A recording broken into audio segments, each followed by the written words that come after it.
9 सितंबर 2025 को social media के अलग अलग प्लेटफॉर्म पर दरअसल एक वीडियो सोशल मीडिया पर बहुत तेजी के साथ वायरल हो रहा था। उस वीडियो में एक व्यक्ति है जो जमीन पर पड़ा हुआ है, उसके आसपास भीड़ का एक जमघट लगा हुआ है और उस जमघट में लोगों के पास लाठी हैं, डंडे हैं, कुछ हथियार हैं और वो लगातार उस व्यक्ति को लातों से, घूंसों से, डंडों से मार रहे हैं, पीट रहे हैं। वो व्यक्ति कुछ ऐसी स्थिति में था, ना शोर मचा सकता था, ना ही बचने की अपील कर सकता था। ऐसा लग रहा था उसे देखकर जैसे लोगों ने उसे पीट पीट कर मार दिया हो। अब वीडियो जैसे वायरल होता है, लोगों ने सवाल खड़े करना शुरू कर दिया। चाहे भारत हो, पाकिस्तान हो, बांग्लादेश हो, श्रीलंका हो या फिर अलग अलग मुल्क नेपाल हो, जहां देखो वहां वो वीडियो वायरल हो रहा था और वीडियो में लोग ये सवाल कर रहे थे कि आखिरकार इस व्यक्ति को क्यों पीटा जा रहा है। तभी लोगों ने कमेंट में जवाब देना शुरू कर दिया। दरअसल ये नेपाल पुलिस का एक डीएसपी है और इसी के आदेश की वजह से ही 19 लोगों को मौत के घाट उतार दिया गया। दरअसल इसने गोली चलाने का आदेश दिया और उसके बाद 19 लोग बेवजह मारे गए। इसी बात का गुस्सा है जो भीड़ लगातार इस व्यक्ति को पीट रही है।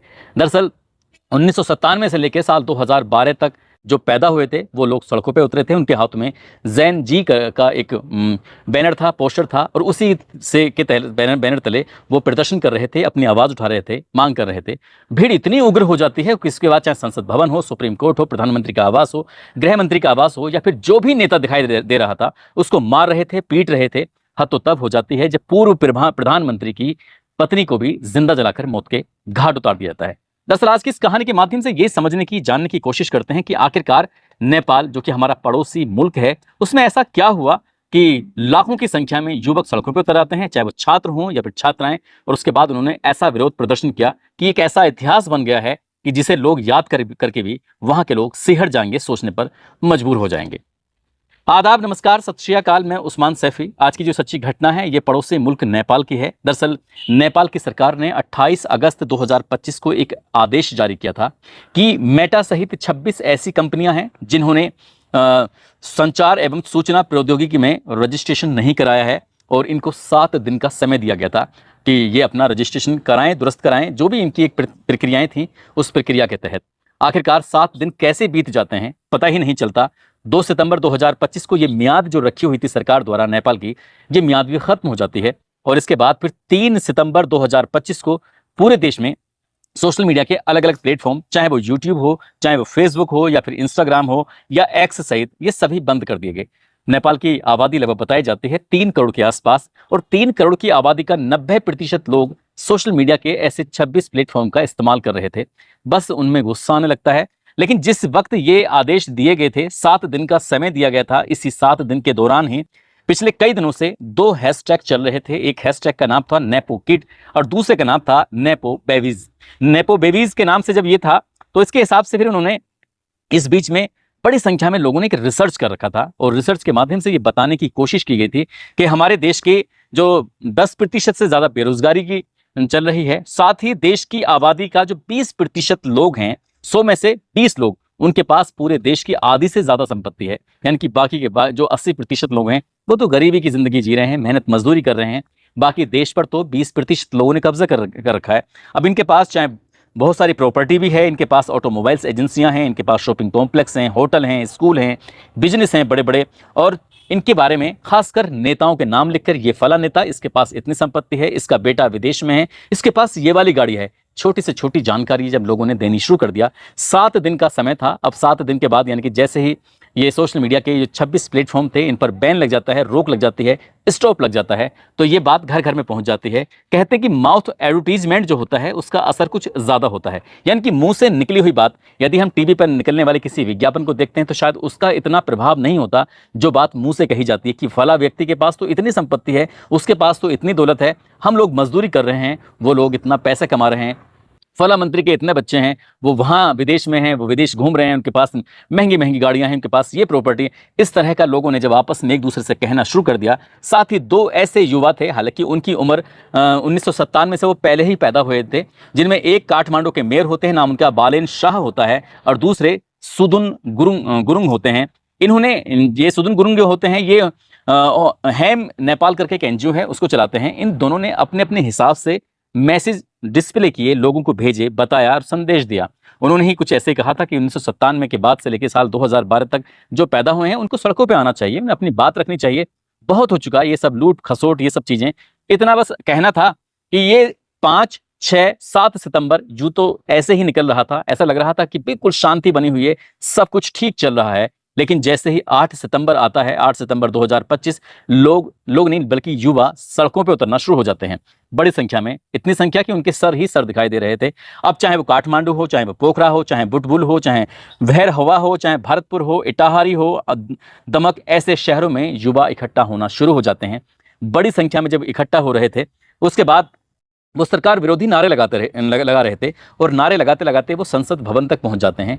कुछ युवाओं ने संसद भवन के अंदर प्रवेश करने की कोशिश की तो उन्हें रोकने की कोशिश की गई। जो सेना थी, पुलिस थी, उन्हें रोकने की जब कोशिश कर रही थी, अब सड़कों पर उन्हें गुस्सा आने लगता है तो आगजनी शुरू हो जाती है। जो वाहन दिखाई दे रहे थे उनमें आग लगा रहे थे, टायर मिल रहे थे उनमें आग लगा रहे थे। इस तरह से बात कुछ आगे बढ़ने लगती है और संख्या बढ़ती चली जाती है। और संसद भवन की तरफ जैसे ही ये भीड़ जो थी कूच करती है, तो ऐसा बताया जाता है कि एक जो अधिकारी थे उन्होंने पहले आदेश दे दिया कि भाई लाठीचार्ज करो, इन्हें रोकने की कोशिश करो। लाठीचार्ज से बात नहीं बनती तो कहते हैं कि आंसू गैस के गोले छोड़ो, या आंसू गैस के गोले से भाग जाएंगे। पानी की फव्वारे भी मारे जाते हैं। और जब बात और बढ़ने लगती है तो उन्होंने फिर रबर की गोलियां मारना शुरू कर देते हैं। रबर की गोली भी बहुत ज्यादा असर करती है। ऐसा बताया जाता है कि जिसको लग जाती है कम से कम 3 दिन उसको बुखार आता है।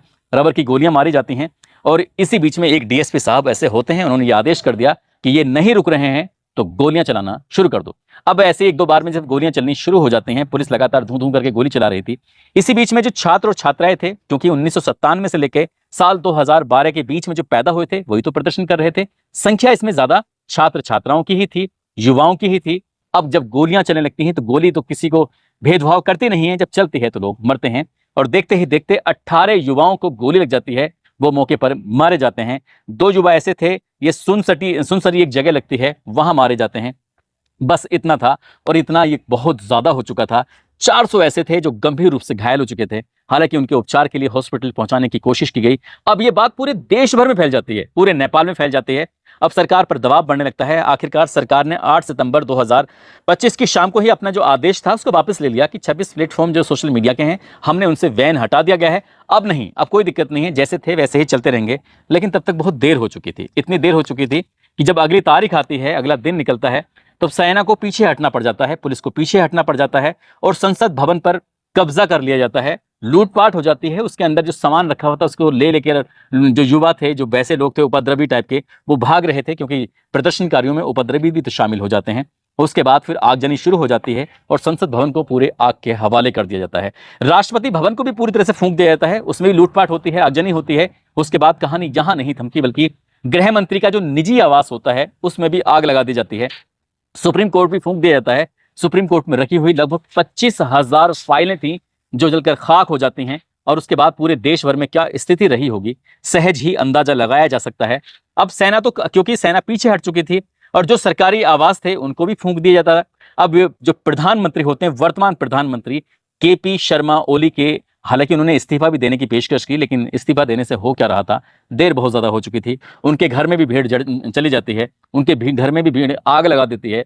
इस बीच में सेना को लगता है कि शायद ओली की जो परिवार वाले, इनके प्रधानमंत्री के परिवार वालों की जान को खतरा है, उन्हें वो अपने आगोश में लेते हैं। जो हवाई जहाज, हेलीकॉप्टर जो होते हैं, उनके माध्यम से उनको यहाँ से भगाया जाता है, दूर छुपाया जाता है, कहीं ऐसा ना हो कि प्रधानमंत्री मारे जाएं। लेकिन इसी बीच में भीड़ लगातार फैल जाती है। जो 7 दिन से लगातार मंत्रियों, नेताओं की जानकारी थी कि इनके पास इतनी संपत्ति, इनके पास इतनी दौलत है, इनके पास इतनी गाड़ियां, इनके पास इतनी प्रॉपर्टी है, उनकी बारी बारी से सूचनाएं जो लीक हो रही थी, तो लोगों में उनके प्रति गुस्सा बढ़ रहा था कि हम तो बेरोजगार हैं और ये देखो कितनी मौज मस्ती मार रहे हैं। पूर्व प्रधानमंत्री शेर बहादुर देववा के घर को फूंक दिया जाता है। उनकी पत्नी अब विदेश मंत्री होती हैं, आरजू राणा, उनके दौड़ा दौड़कर इन मियाँ बीवी को बहुत ज़्यादा पीटा जाता है। हालांकि किसी तरकीब से इनकी जान बच जाती है। और काठमांडू में एक दल्लू इलाके में पूर्व प्रधानमंत्री होते हैं जिनका नाम है झालानाथ खनल, उनके घर में आग लगा दी जाती है। और उनकी पत्नी होती हैं जिनका नाम राज्य लक्ष्मी चित्रकार, उनको जिंदा जला दी जाता है। हॉस्पिटल लेके जाते हैं, तब तक वो मर जाती हैं, यानी कि वो भीड़ की उस आगजनी का शिकार हो जाती हैं, मारी जाती हैं। पूर्व प्रधानमंत्री होते हैं पुष्प कमल दहल प्रचंड, उनके घर में भी आग लगा दी जाती है। उनकी बेटी के घर को भी फूंक दिया जाता है। उनकी बेटी के घर से एक लाश मिलती है, लेकिन ये लाश किसकी है अभी इसके बारे में जानकारी नहीं मिली है। लेकिन वित्त मंत्री का जो घर है, उनके घर में भीड़ चली जाती है। विष्णु पौडेल और उनको भी दौड़ा दौड़ा कर बहुत ज़्यादा मारा जाता है, पीटा जाता है। और इसी बीच में एक जगह लगती है, एक ज़िला लगता है नवल परासी, वहाँ की जेल को 500 कैदी तोड़ते हैं और तोड़ के वहाँ से फरार हो जाते हैं, भाग जाते हैं। लेकिन बात यही नहीं थमती, नेताओं के घरों को ढूंढा जाता है, नेताओं की दुकानों को, नेताओं के स्कूलों को, नेताओं के कॉलेजों को, नेताओं के बिजनेस व्यापारों को ढूंढा जाता है, उनके घरों को ढूंढा जाता है। सब में आग लगा रहे थे लोग, ये कहते हुए कि चोरों गद्दी छोड़ो, और साथ ही वो ये भी कह रहे थे कि सब इक्वल होने चाहिए, बराबर होने चाहिए, जितने भी तुमने लूट खसोट की है कुछ भी नहीं। हद तो तब हो जाती है जब सरकारी कार्यालयों को भी पकड़ा जाता है, उनको में भी आगजनी कर दी जाती है, उन्हें भी पूरी तरह से बर्बाद कर दिया जाता है। 9 सितंबर 2025 की शाम होते होते रात हो जाती है। 10 बजे के आसपास सेना फिर से ताकत में आती है, फिर से भीड़ को रोकने की कोशिश करती है। आखिरकार रात 10 बजे के आसपास भीड़ पर कंट्रोल तो कर लिया जाता है, लेकिन तब तक बताया जाता है कि अरबों खरबों का नुकसान हो चुका था। नेताओं की सांस फूल चुकी थी, नेता डर के मारे छुप जाते हैं, मतलब दुबक जाते हैं। जितने भी लूट खसोट की थी वो हाथ पैर जोड़ रहे थे कि भैया हमें किसी तरकीब से माफ कर दो। लेकिन पीएम के इस्तीफा देने तक तब तक 24 लोग मौत की आगोश में सो जाते हैं। 500 से ज्यादा ऐसे लोग होते हैं जो गंभीर रूप से घायल हो जाते हैं, उनका इलाज चल रहा है। ये बताया जाता है कि जो मेन कारण था, एक तो सोशल मीडिया के 26 प्लेटफॉर्म थे, उनको बंद कर दिया जाता है। साथ ही दूसरा कारण ये भी बताया जाता है कि 4 साल में 3 बड़े घोटाले हुए हैं। अगर फर्स्ट घोटाले की बात करें तो गिरी बंधु भूमि स्वेब है जो 2021 में हुआ था, 54,600 करोड़ रुपए का घोटाला था। दूसरा घोटाला ओरिएंटल कोऑपरेटिव 2023, 13,600 करोड़ रुपए का घोटाला। कोऑपरेटिव 2024, इसमें 69,600 करोड़ रुपए का घोटाला। इस तरह के बड़े घोटाले हुए थे। साथ ही पब्लिक जो भीड़ भाड़ नाराज थी, वो भाई भतीजा बात पर भी नाराज थी। उन्होंने कहा कि नेताओं के पास, उनके रिश्तेदारों के पास, उनके बच्चों के पास सब सुख सुविधाएं हैं, वो हेलीकॉप्टर में घूमते हैं, विदेशों में घूमते हैं, महंगी गाड़ियों में घूमते हैं, ब्रांडेड कपड़े पहनते हैं, सब कुछ अच्छी जिंदगी जी रहे हैं। यानी कि जो भी इनके पास 20% ऐसे जो देश के लोग हैं, बस वही मौज मस्ती कर रहे हैं, 80% तो परेशान है। इस बात को भी लेकर गुस्सा था। और 2 ऐसे नेता उभर के सामने आते हैं, एक का नाम बालेन शाह होता है, दूसरे सुदुन गुरुंग होता है। सुदुन गुरुंग, अब ये ऐसा उम्मीद लगाई जा रही है कि भविष्य में जिम्मेदारी इनके ऊपर आ जाएगी। लेकिन एक हैं जो गाने गाते हैं, रैपर हैं, हालांकि वो काठमांडू के मेयर भी हैं, उनके पास बहुत बड़ा एक्सपीरियंस नहीं है, लेकिन उनकी तुलना भारत के आम आदमी पार्टी के अरविंद केजरीवाल से की जा रही है। कितना सही है, कितना नहीं है। साथ ही ये सुदुन गुरुंग जो हैं, ये एक एनजीओ से जुड़े हुए हैं, ये सामाजिक मांगे उठाते रहते हैं, सामाजिक बातें करते रहते हैं, भ्रष्टाचार के खिलाफ बोलते रहते हैं। अगर इनको जिम्मेदारी मिलती है तो ये कितना संभाल पाएंगे, नहीं संभाल पाएंगे, ये तो खैर आप सहज ही अंदाजा लगा सकते हैं। लेकिन ये देश कम से कम 10 साल पीछे चला गया है, और 10 साल पीछे जाने का मतलब है कि बहुत बड़ा नुकसान हो गया है। बस इन्होंने ये सोशल मीडिया के प्लेटफॉर्म को बंद करने का आदेश ऐसा किया कि देश में पूरी तरह से हाहाकार की स्थिति मच गई। दोस्तों, इस पूरे घटनाक्रम को सुनाने का उद्देश्य किसी को परेशान करना नहीं है, किसी का दिल दुखाना नहीं है, बल्कि आपको जागरूक करना है, आपको सचेत करना है। जो तरीका अपनाया गया था शायद वो गलत तरीका था, ये शांतिपूर्वक भी हो सकता था, लेकिन ये भी कहते हैं कि किसी के कानों तक आवाज पहुंचाने के लिए धमाका करना पड़ता है। और ये जो लोग हैं, युवा हैं, वो बहुत दशकों से परेशान थे सरकार की अस्थिरता को लेकर, सरकार के फैसलों को लेकर। कभी किसी के दबाव में तो कहते हैं, कभी चीन के दबाव में, तो कभी अमेरिका के दबाव में। सरकार ठीक से काम नहीं कर पा रही थी, सिर्फ अपना ही भरण पोषण कर रही थी, अपने ही बच्चों का भला कर रही थी, जनता का भला नहीं कर रही थी, इसलिए लोगों में वहां पर गुस्सा